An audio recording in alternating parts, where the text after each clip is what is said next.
నమస్తే, welcome to KK news. నేను Sridevi. Nomination కు ముందే వైసీపీ అభ్యర్థికి జైలు శిక్ష, సంచలన తీర్పు వెలువడి చేసిన కోర్టు.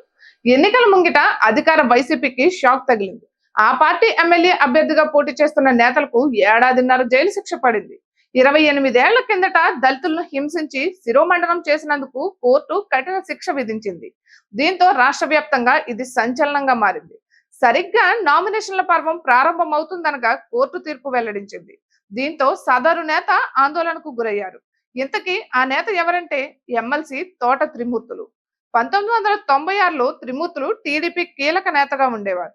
తూర్పుగోదావరి జిల్లా రామచంద్రపురం మండలం వెంకటాయపాలెంలో 1996 డిసెంబర్ 29న దళితులపై దాడి జరిగింది.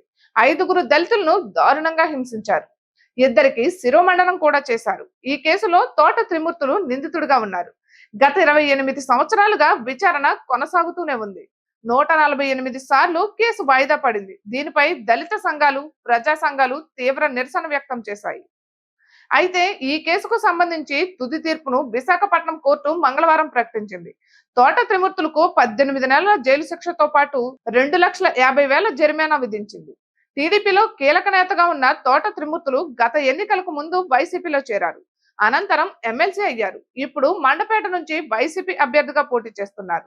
ఇక రేపటి నుంచి నామినేషన్ల ప్రక్రియ ప్రారంభం కానుంది. ఈ తరుణంలో కోర్టు 18 నెలల పాటు శిక్ష విధించడంతో సంచలనంగా మారింది. ఈ కేసు విషయంలో పైకోర్టులో త్రిమూర్తులు సవాల్ చేసే అవకాశం కూడా ఉంది. ఒకవేళ చట్టపరంగా ఇబ్బందులు ఎదురైతే ఆయన కుటుంబంలో మరో వ్యక్తి మండపేట నుంచి బరిలో దిగే అవకాశాలు స్పష్టంగా కనిపిస్తున్నాయి. అయితే తోట త్రిమూర్తులు అయితేనే గట్టి అభ్యర్థిగా అవుతారు. ఈ నేపథ్యంలో ఆయనకు జైలు శిక్ష విధించడంతో వైసీపీ శ్రేణుల్లో ఆందోళన వ్యక్తమవుతోంది. ఇలాంటి మరెన్నో వీడియోస్ కోసం కేకే న్యూస్ ను సబ్స్క్రైబ్ చేసుకోండి.